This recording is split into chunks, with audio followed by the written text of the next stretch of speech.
జై గురుదత్త శ్రీ గురుదత్త. మనం పాసనంలోకి అడుగుపెట్టే ముందుగా మన అమ్మ ఆండాళ్ళ తల్లిని అంటే గోదాదేవిని ఒక్కసారి నమస్కరిస్తూ ప్రార్థన చేసి ఆ తర్వాత పాసనంలోకి మనం అందరం కూడా అడుగు పెడదాం. ఎందువల్లంటే మన అమ్మ కృపా కటాక్షాలు మన అందరి మీద ఉండాలి కాబట్టి మన అమ్మని ఒక్కమారు మన అందరం కూడా ప్రార్థన చేద్దాం. నీళాతుంగస్తనగిరితటి సుప్తముద్బోజ్య కృష్ణం పారాజ్యం స్వం శృతిశతశిరసిద్ధమజ్జాపయంతి స్వోచ్చిష్టాయాం సృజనిగళితం యా బలాత్ృత్య భుంక్తే గోదా తస్యై నమ ఇదమిదం భూయ ఏవాస్తు భూయః. తెలుగులో నీలోన్నతస్తనగిరిచర్యలన్ నిదురించు శ్రీకృష్ణ సింహమును ప్రేమారమేల్కొలిపి ఉపనిషత్ సిద్ధమౌ శేషత్వార్హతను తెలియజెప్పి ఆ ముక్తమాల్యముల ఆతనిని బంధించి భోగించు గోదమ్మ నీకిదే వందనము వందనము పాదాభివందనము. నేడు ధనుర్మాస వ్రతంలో 4వ రోజు. అలాగే మన తిరుప్పావై పాసురాల్లో 4వ పాసురం గురించి మనం మాట్లాడుకోబోతున్నాం. అయితే మొదటి 3 పాసురాల్లో అమ్మాయి ఏం చెప్పిందని సూక్ష్మంగా తెలుసుకుని 4వ పాసురంలోకి మనం వెళ్దాం. మొదటి పాసురంలో మన అమ్మ ఆండాళ్ళ తల్లి గోదాదేవి గోపికలందరినీ తన తోటి గోపికలందరినీ కూడా ఈ ధనుర్మాస వ్రతానికి ఆహ్వానిస్తూ భాగ్యవంతులారా రారండి అందరూ రండి, చక్కగా మనం ధనుర్మాస వ్రతాన్ని మనం చేసుకున్నాము, మన మనస్సునంతటినీ కూడా భగవంతుడికి అర్పిద్దాము అని చెప్పి అమ్మ చాలా చక్కగా మొదటి పాసురంలో అందరినీ కూడా ధనుర్మాస వ్రతానికి ఆహ్వానించింది. ఇంకా 2వ పాసురంలో అమ్మ పరస్పరం బోధయంతః అని భగవానుడు భగవద్గీతలో చెప్పిన విధంగా మన అమ్మ నియమాలు చెప్పింది. వాళ్ళందరూ కలిసి ఈ ధనుర్మాస వ్రతానికి కావలసినటువంటి నియమాలని అమ్మ అందరికీ, అక్కడ ఉన్నటువంటి గోపబాలికలందరికీ కూడా చాలా సుస్పష్టంగా అమ్మ చెప్పింది. అలా ఒక 10 నియమాలను అమ్మ చాలా చక్కగా 2వ పాసురంలో చెప్పడం జరిగింది. అందుకనే ధనుర్మాసం మొత్తం అంతా కూడా పాసురాల్లో, ఈ తిరుప్పావై పాసురాల్లో 2వ పాసురాన్ని నియమాలకి సంబంధించిన పాసురంగా మనం మాట్లాడుకుంటాం. ఇంకా మన అమ్మ 3వ పాసురంలో ఎంత చక్కగా చెప్పిందంటే, ఇక్కడ ఈ 3వ పాసురాన్ని కూడా శుభకార్యాల్లో మన పెద్దలు ఎప్పుడైనా సర్వకాల సర్వావస్థల్లో ఈ 3వ పాసురాన్ని చదువుతూ ఉంటారు మన పెద్దలు. అంటే శుభప్రదమైంది. ఎందువల్లంటే వామనావతార ఘట్టం అనేది ఈ 3వ పాసురంలో వస్తుంది. మనం మాట్లాడుకున్నట్లుగా వామనావతారం చదివితే, ఆ ఘట్టం చదివితే ఇల్లు కానీ దేశం కానీ అన్నీ కూడా ప్రపంచం కానీ సుభిక్షంగా ఉంటాయి. అందువల్ల వామనావతార ఘట్టం అనేది ఈ 3వ పాసురంలో వస్తుంది. అక్కడ అమ్మ చెప్తోంది, పెరిగి లోకాలు కొలిచిన పురుషోత్తముని నామాన్ని కీర్తన చేసి మేము ఈ వ్రత స్నానం చేస్తే దేశమంతా నెలకు 3 వానలు కురిసి ఈతిబాధలు లేకుండా సుఖంగా ఉంటాయని, చేపల గురించి, కలువల గురించి, నిద్రిస్తున్నటువంటి తుమ్మెదల గురించి అమ్మ చాలా చక్కగా చెప్పుకుంటూ వస్తూ గోవుల గురించి కూడా అమ్మ చెప్పింది. పొదుగు నుంచి కొండ పట్టుకెళితే పొదుగు నుంచి పాలు అలా కారిపోతూ ఉంటాయి. అంటే త్రివిక్రముని యొక్క నామాన్ని మనం పట్టుకున్నట్లయితే, నామ సంకీర్తన చేస్తే ఇవన్నీ సుభిక్షంగా ఉంటాయని మన ఆండాళ్ళ తల్లి శుభ సంకల్పం చేసింది. కాబట్టి ఈ 3 పాసురాల్లో అమ్మ చాలా చక్కగా మనకి అన్నిటికీ కూడా అమ్మ చెబుతూ వెళ్ళింది. ఇప్పుడు ఈరోజు మన 4వ పాసురంలో అమ్మ ఏం చెబుతోందనేది మనం సూక్ష్మంగా తెలుసుకోవడానికి ప్రయత్నం చేద్దాం. భగవత్తత్వం అనేది 5 విధాలుగా ఉంటుందండి. ఈ 5 విధాలుగా ఉంటుందని మన ఆగమాలే చెప్తున్నాయి. తిరుప్పావైలోని 1వ పాసురము పరమపదంలోని నారాయణ పరతత్వాన్ని తెలియజేస్తుంది. తిరుప్పావై 1వ పాసురం చదివితే ఏం తెలుస్తుంది మనకి అంటే నారాయణ పరత్వాన్ని మనకి చాలా స్పష్టంగా చెబుతుంది. 2వ పాసురం ఏం చెప్తుంది అంటే పరవాసుదేవ వ్యూహతత్వాన్ని మనకి తెలియజేస్తుంది. మరి 3వ పాసురం ఏం చెప్తుంది? వామనావతార విభవతత్వాన్ని మనకి తెలియజేస్తుంది. 4వ పాసురం ఏం చెప్తోంది? అంతర్యామి తత్వాన్ని తెలియజేస్తుంది. 5వ పాసురం మనకి ఏంటి అంటే రేపటి పాసురం మనకి ఏం చెప్తుందంటే అర్చామూర్తి తత్వాన్ని తెలియజేస్తుంది. అంటే ఈరోజు మన అమ్మ మనకి ఏం చెప్తోందంటే అంతర్యామి తత్వాన్ని చాలా సుస్పష్టంగా మనకి అమ్మ తెలియచేయబోతోంది. ఎంత చక్కగా అమ్మ గానం చేస్తూ చెబుతుందంటే ప్రతి విషయాన్ని కూడా మన అమ్మ మనకి అందరికీ చెప్పింది కాబట్టి మనం నేర్చుకున్నాం కాబట్టి తర్వాత తరాలకి మనం అందించగలుగుతున్నాం. మన అమ్మ ఎంత స్పష్టంగా అంతర్యామి తత్వాన్ని ఈరోజు మనకి ఈ 4వ పాసురం ద్వారా మనకి చెప్పబోతోంది. అంటే భగవంతుణ్ణి వినయ విధేయతలతో కొలిస్తే భగవంతుడే దిగి వచ్చేస్తాడు. దేవతలను కూడా మనం వినయ విధేయతలు చూపిస్తే దేవతలు కూడా దిగి వచ్చి మనకి ఏమి కావాలంటే అది అందిస్తారు అంటల్లో ఈ పాసురంలో ఒక చిన్న ఉదాహరణ మనం చెప్పుకోవచ్చు. అమ్మ ఇక్కడ ఆ వర్షదేవుణ్ణి ఆడిమలైకన్నా అని సంబోధిస్తూ అనంగానే వెంటనే ఆ పర్జన్య దేవుడు కిందకు వచ్చేసి అమ్మకి ఏం కావాలో అడుగుతాడు. అమ్మ చాలా చక్కగా నిర్దేశిస్తుంది ఈ పాసురంలో. ఈరోజు అమ్మ గానం చేసేటటువంటి పాసురంలో అమ్మే వర్షదేవుణ్ణి ఇలా వర్షించు అలా వర్షించు అని అమ్మ నిర్దేశిస్తుంది. మేము భగవత్ స్నానానికి చేయడానికి వెళ్తున్నాం, ఆ శ్రీకృష్ణుడిని కలవడానికి వెళ్తున్నాం, నువ్వు ఇలా వర్షించు, నీ స్నానంలో మేము తరిస్తాము అని అమ్మ ఈరోజు చాలా చక్కగా మన అందరికీ కూడా తెలియజేయబోతోంది. ముందు అమ్మ ఏం గానం చేసిందో, పాసురాన్ని ఎలా గానం చేస్తుందో మనం విని ఆ తర్వాత దాని గురించి మనం మాట్లాడుకున్నాం. ఆళిమలై కన్నా ஆழிமலை கண்ண ஒன்று நீக்கை கரவேல் ஆழியுள் புக்கு முகந்து கொடார் தேரி ஊழி முதல்வனுரவம்போல் மெய்யக்கரத்து பாழியந்தோளுடை பற்பனாபங்கையில் ஆழி போல் மின்னிவல் வம்புரி போல் நிரந்தரிந்து தாழாதே சங்கமுதைத்த செரமுளை போல் வாழ உலகினில் பெய்யாதிடாய் நாங்களும் மகளில் நீராடி மங்கிள்ளேலோ ரெம்பாவாய். ఓ పర్జన్యదేవా, పర్జన్యదేవ పాలింపరావా, సంద్రమ్ముపై వ్రాలి సలిలముత్రావి ఆదిదేవుని ఓలే ఆతసీ దేహుడవై ఆకాశముపైకెక్కి గర్జించుమా, సుందరబాహు అరవిందనాభుహస్తాన చక్రమ్ము వలే మెరసి శంఖమ్ము వలే ఉరిమి శాంకరిన్ముక్త శరపరంపరగా లోకమ్ము హర్షింప వర్షమ్ము కురియుమా, మార్గశిర స్నానమ్ము చేసి తరించెదము జగతికే మంగళము కూర్చు మన శ్రీవ్రతము. ఆహా, ఎంత చక్కగా మనమ్మ ఈ పాసురాన్ని రచించిందో మనకి తెలుస్తోందండి. ఎంత చక్కగా రచించిందండి అమ్మ. భగవత్ అనుభవం లేకపోతే అటువంటి మాటలు రావు. సాక్షాత్తు మనమ్మ లక్ష్మీ స్వరూపం కాబట్టే చక్కగా ఆ మాటలన్నీ అలా వచ్చినాయి. భగవద్ అనుభవం ఉంటే ఉన్నవాళ్ళకే అలా అటువంటి మాటలు, అటువంటి పాసురాలు రాయగలిగేటటువంటి స్థాయి వస్తుంది. మనమ్మ మనందరికీ జ్ఞానోపదేశం చేయటం కోసం అమ్మ పాసురాలు రాసింది. మనందరం బాగుండాలి, అందరం కలిసిమెలిసి ఉండాలి అని పాసురం చెప్తోంది. ఇక్కడ ఎంత చక్కగా చెప్తోంది. మన పెద్దలు అనుసరించినటువంటి సంప్రదాయాన్నే నేను అనుసరిస్తాను అని చెబుతూ మనందరికీ నేర్పుతోందండి అమ్మ. ఈ ధనుర్మాస వ్రతానికి చేయడానికి ప్రధాన కారణం ఒక సత్సాంప్రదాయాన్ని మనకి అందిపుచ్చిస్తోంది.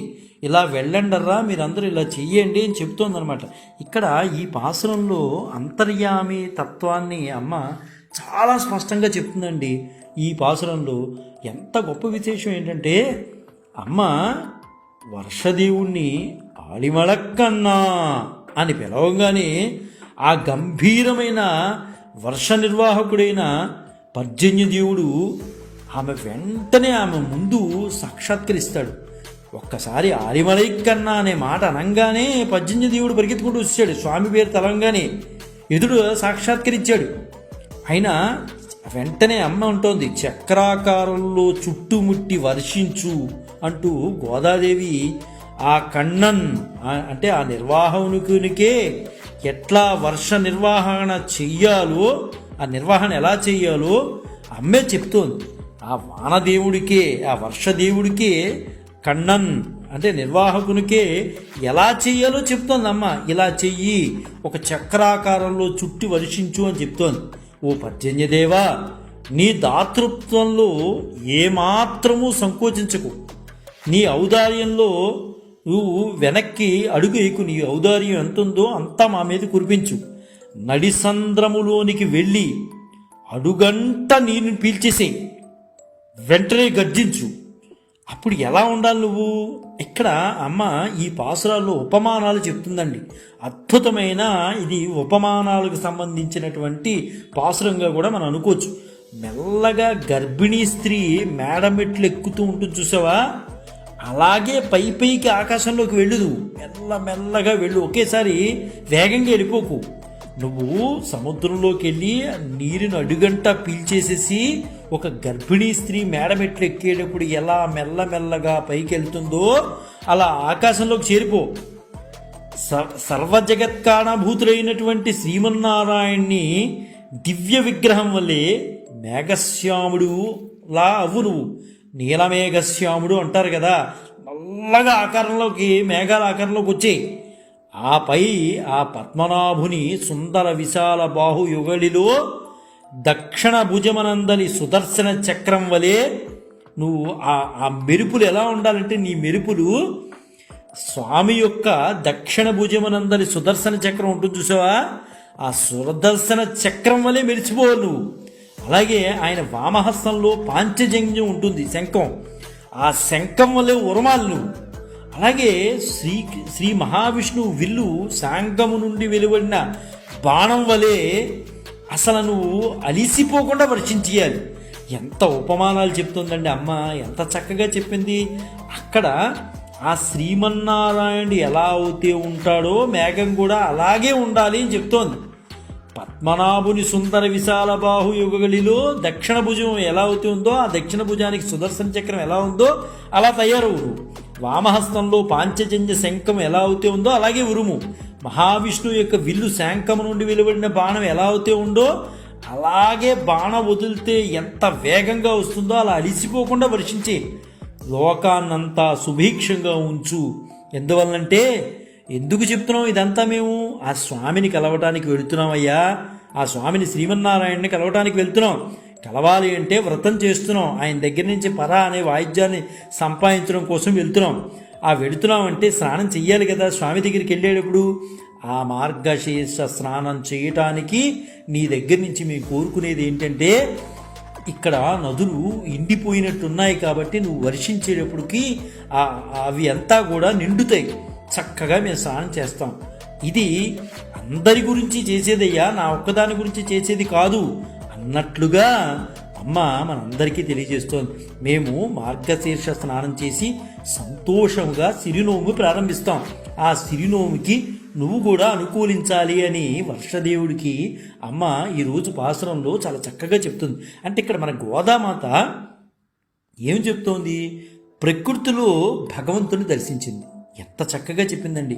అలాగే భగవంతుల్లో ప్రకృతిని దర్శించింది. అంటే ఒకవైపే చూడలేదమ్మ, రెండు వైపులా ప్రకృతిలో భగవంతుని దర్శించింది, భగవంతుల్లో ప్రకృతిని దర్శించింది. ఇలా చూసేవాళ్ళేనండి జ్ఞాని అంటారు. ప్రకృతిలో భగవంతుణ్ణి, భగవంతుల్లో ప్రకృతిని చూసేదే జ్ఞాని. కాబట్టి మనమ్మ మనకి జ్ఞానోదయం చేస్తోంది. ఆవిడ జ్ఞాని కనుకనే మనకి జ్ఞానోదయం చేస్తోంది. ఇదే మనం చేయవలసిన పని కూడా. ఆవిడ దగ్గర నుంచి ఆ జ్ఞానాన్నే మనం పొందాలి. నిజానికి ఒక మంచి చిత్రకారుడు ఒక నదీ తీరమున ఒక ప్రకృతి దృశ్యం చిత్రీకరించాడు అనుకోండి, బాగుంది, చాలా అందంగా ఉంది, చూసిన వాళ్ళందరూ చాలా బాగుంది, చాలా బాగుంది, చాలా బాగుంది. కానీ ఆ చిత్రించిన వాడికి ఏదో లోపం కనబడుతుంది. ఏంటి ఏంటి ఏంటి అని ఆలోచిస్తే ఆ తర్వాత ఆ దృశ్యంలో శ్రీకృష్ణుడు వేణు ఊదుతున్నట్లుగా చిత్రించాడు అనుకోండి. శ్రీకృష్ణుడు బొమ్మ మామూలుగా వేశాడు, అదే వేణు ఊదుతున్నట్టుగా చిత్రీకరించాడు అనుకోండి, అప్పుడు ఆ చిత్రానికి పరిపూర్ణత అనేది వస్తుంది. అతని ఆనందానికి అప్పుడు అవధులనేవి ఉండవు. మనం కూడా సర్వ విషయాలను కూడా భగవద్ అనుభవంతో, భగవత్ సాదృశ్యంతో మనం పరవశించినప్పుడే అప్పుడు అన్నీ కూడా మనకి సఫలీకృతం అవుతాయి. అదే పాసురం. ఈ పాసురంలో చెప్పేది అమ్మ, దాని ఇతృత్వం ఏంటయ్యా అంటే, ఈ పాసురానికి మన అమ్మ చెప్పేది ఏంటి? ఇదే సర్వ విషయాలు భగవద్భావంతోనే చూడండి, భగవత్ సాదృశ్యంతోనే ఆలోచించండి అని అమ్మ ఈ పాసురంలో ఆండాళ్ళ తల్లి మనకి చెప్తోంది. ఇంకో విషయం ఏంటంటే గోదాదేవి ఇంకొక ముఖ్య విషయమైనా మనకి నేర్పుతోంది. భగవానుడు ఉపమానాలకే ఉపమానము అని చెబుతోంది అమ్మ. భగవంతుడు ఎలాంటి వాడు అంటే ఉపమానాలకే ఉపమానం లాంటి వాడట, అంత చక్కగా చెప్తోంది. అంటూ ఆడిమలై కన్నయ్య అనడంలో ఆత్మ సస్యాభివృద్ధికి భగవత్ కారుణ్య రసవృష్టిని ప్రసాదించు ఆచార్య స్వరూపమని గోదామాత మనకి తెలియజేస్తోంది. ఆలిమలై కన్న అనడంలో అదే అంతరార్థం అనమాట.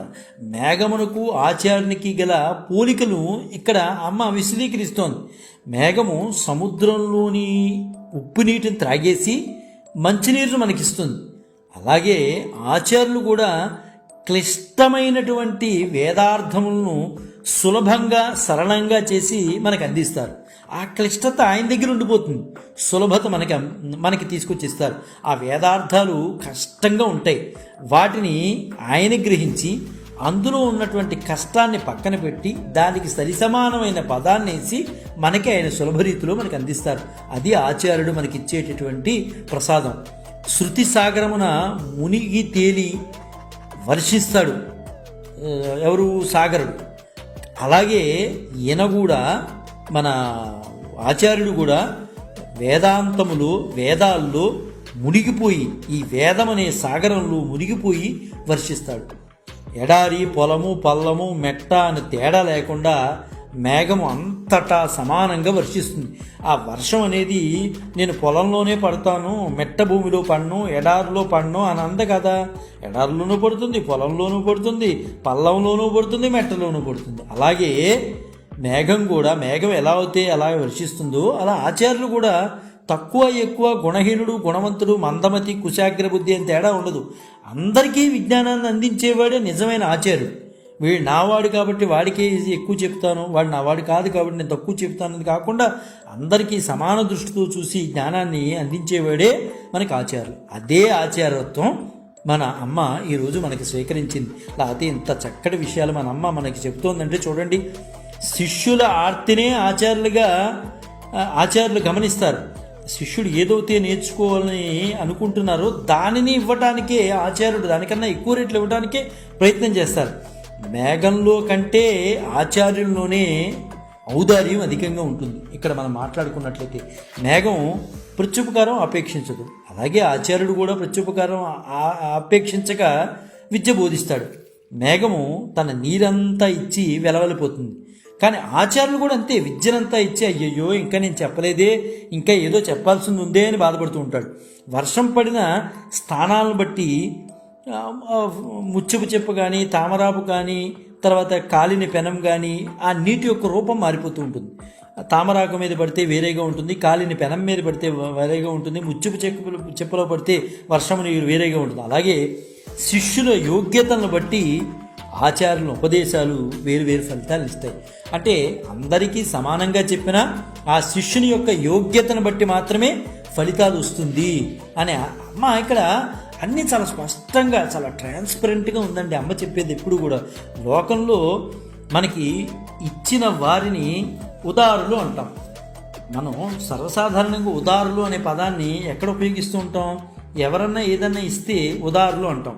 కానీ కృష్ణ పరమాత్మ మాత్రం ఉదారులు అనే మాటకి భగవద్గీతలో చాలా చక్కటి నిర్వచనం ఇచ్చారండి.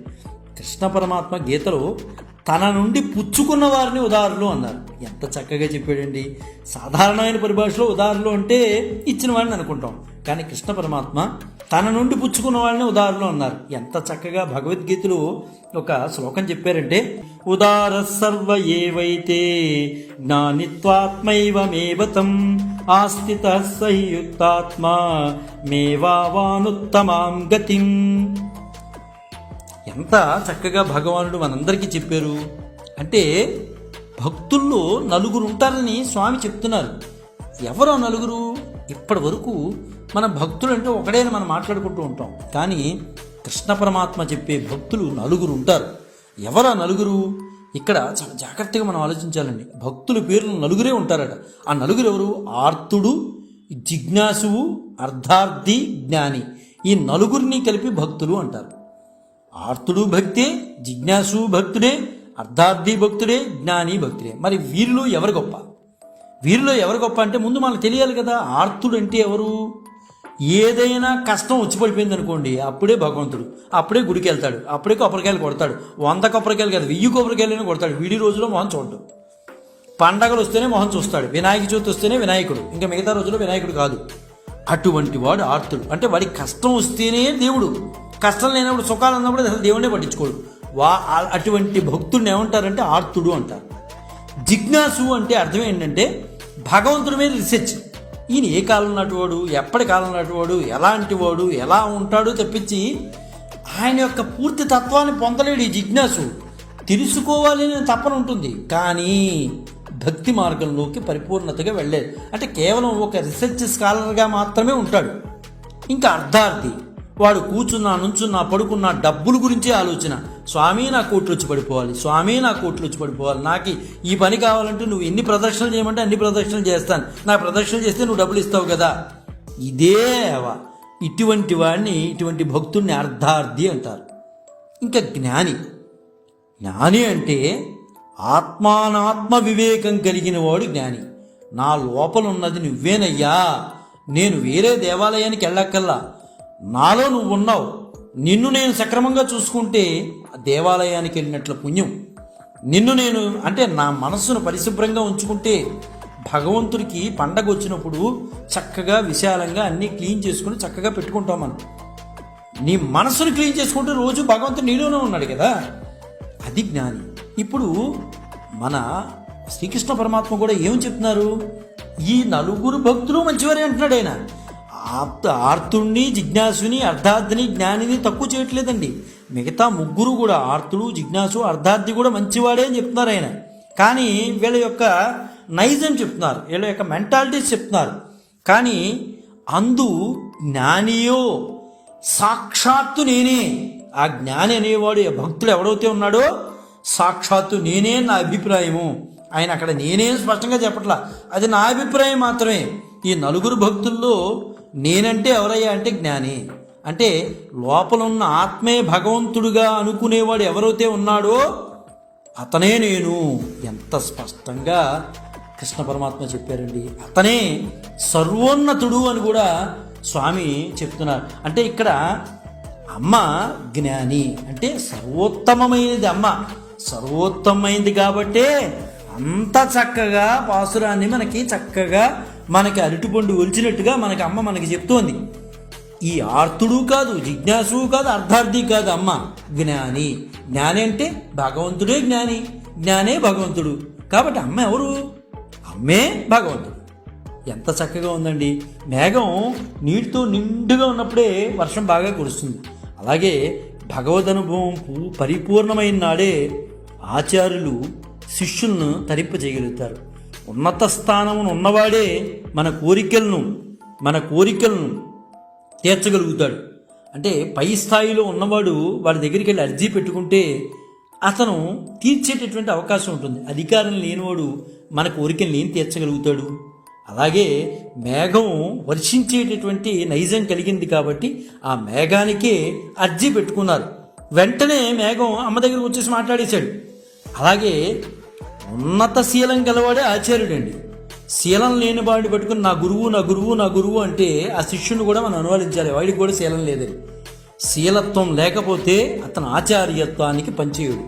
అతని గుణాలు సక్రమంగా లేకపోతే అతను గురువు అనే పదానికి అర్థమే కాదు. ఎట్టి పరిస్థితుల్లో శీలత్వం లేనివాడు ఖచ్చితంగా అంటే క్యారెక్టర్ లేనివాడు గురువు అనే పదానికి అసలు పనిచేయడు. అలా కాకుండా అలా గురువు ఆ శీలత్వం లేనివాడినే గురువు అంటే ఆ శిష్యుడికి కూడా శీలం లేదనే అర్థం. కాబట్టి ఇక్కడ ఉన్నతమైన శీలం గలవాడే ఆచార్యుడు. శిష్యులను చక్కగా తీర్చిదిద్దుతాడు. మేగుడికి మెరుపు ఉరుము ఉన్నట్లే ఆచార్యుడికి జ్ఞానము ఆచరణ 2 ఉంటాయి. అక్కడ ఆచార్యుడు పరిపూర్ణుడే, ఇక్కడ మేగుడు పరిపూర్ణుడే.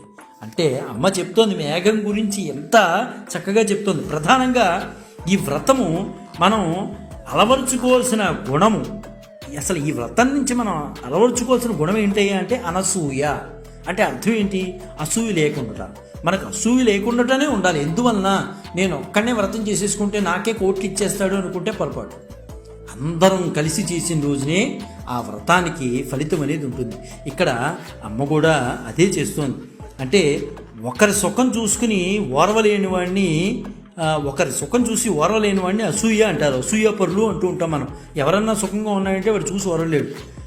అక్కడ అప్పుడు అమ్మ అదే చెప్తోంది. అటువంటి అసూయ పరులను తీసుకోవట్లేదు అమ్మ. మన అందరం కలిసి చేద్దాం రండర్రా. మీరు మన అందరం కలిసి చేసిన రోజునే ఏదైనా సఫలీకృతం అవుతుంది. వ్రతం కానీ ఏదైనా సరే, ఏ పనైనా సఫలీకృతం అవ్వాలంటే అందరూ కలిసి చేయాలి. ఈ వ్రతం యొక్క ఉద్దేశమే అది. లోకం అంతా హర్షించేటట్లు వర్షం పడాలి అని మేగుడికి చెప్తూ, మేము నిన్నేదో చెప్తున్నామని కాదయ్యా, మన పెద్దలు మాకు ఏదైతే మాకు ఆదేశించారో దాని ప్రకారమే మేము వెళ్తున్నాం. మా పెద్దలు ఆనందిస్తేనే మాకు ఆనందం అని అమ్మ చాలా స్పష్టంగా చెప్తుంది. అంతేకాదు, నలుగురితో కలిసి చేసే ఏ మంచి పనైనా అందరూ చేయాల్సింది. కలిసి సుఖ దుఃఖాలను పంచుకోవాలి. వ్రతస్నానం చేయడానికి అందరూ కలిశారు. పర్జన్య దేవుడు ప్రసాదించే పవిత్ర జలం వీరి స్నానానికి అనుకూలం అనుకున్నారు కాబట్టే అమ్మ పర్జన్య దేవుణ్ణి కోరుకుంది. తాము కోరుకున్న శ్రీకృష్ణుడితో కలయిక ఈ వ్రతం పేరుతోనే లభిస్తుంది. ఆ పవిత్ర సమాగమం ఏ ఒక్కరికో కాక అందరికీ ఇవ్వాలి, అందరూ ఆనందంగా ఉండాలని అమ్మ కోరుకుంది. అది జ్ఞాని యొక్క నిజమైన తత్వం. అందరూ బాగుండాలని కోరుకుంటాడు జ్ఞాని అనేవాడు. నిజంగా పెద్దలు ఏదైతే ఆదేశించారో అమ్మకి, ఆ ఆదేశం ప్రకారంగా, అంటే వేదవాంగ్మయం ఏదైతే చెప్తుందో దాని ప్రకారమే అమ్మ నడుచుకుంటూ వెళ్ళింది. ఏదో పాశ్చాత్య సంస్కృతుల్ని పట్టుకుని వెళ్ళలేదు అమ్మ. వేదం ఎలా అయితే చెప్పిందో దాని ప్రకారంగానే అమ్మ నడవలసిన పరిస్థితి అనేది వచ్చింది. అందుకనే మన అమ్మ వర్షదేవుణ్ణి ప్రార్థించి వర్షం కురవలసిందిగా అమ్మ ఆజ్ఞాపించింది. అక్కడ ఉన్నటువంటి గోపికలందరినీ కూడా అమ్మ పాసురానికి రమ్మని, అదే మనం అందరం కలిసి పాడుకున్నాం, కృష్ణ ప్రేమతత్వాన్ని పొందుదాం, కృష్ణుడి నుంచి పరాణ వాయిద్యాన్ని పొందుదాం అని మన అందరం కలిసి శ్రీకృష్ణుని కలయికతో మనం అందరం కూడా తప్పించిపోతాం. ఆ కారుణ్య రస వర్షంలో మనం అందరం కూడా తడిసిపోవాలి. అలా తడవాలంటే, స్వామి దగ్గరికి వెళ్ళాలంటే ఈ పర్జన్యుడు వర్షం కురిస్తేనే మనం ఆ వ్రత స్నానం చేసి ఆ కృష్ణుడి దగ్గరికి వెళ్ళగలుగుతాం. మనం అందరం కూడా చాలా సంతోషంగా ఉండగలుగుతామని ఇక్కడ అంతర్యామి తత్వాన్ని, శ్రీకృష్ణుని యొక్క అంతర్యామి తత్వాన్ని చక్కగా అమ్మ చెబుతూ ఏమి చెప్తోంది? శ్రీవ్రతం చేసి అందరూ కూడా నిత్య సంపదలతో దేశం కూడా సుభిక్షంగా ఉండాలి. రెండర్రా మనం అందరం కూడా మంగళప్రదమైన ఈ వ్రతంలో చేరుదామని అమ్మ అందరినీ కూడా ఈ 4వ వ్రతం, అంటే అంతర్యామి తత్వాన్ని ప్రబోధించేటటువంటి ఈ 4వ పాసురంలో అమ్మ మనందరికీ కూడా చక్కగా బోధించింది. రేపటి పాసురంలో, అంటే 5వ పాసురంలో మనం అర్చామూర్తి తత్వం, అమ్మ చెప్పేటటువంటి అర్చామూర్తి తత్వాన్ని తెలుసుకోవడానికి మనం ప్రయత్నం చేద్దాం. రేపటి రోజున అందరం మళ్ళీ మనం కలుసుకుందాం. జై గురుదత్త, శ్రీ గురుదత్త, శ్రీపాద శ్రీవల్లభ చరణదాసుడు, మాణికొండ రాజశేఖర శర్మ, రాజమహేంద్రరావు. స్వస్తి.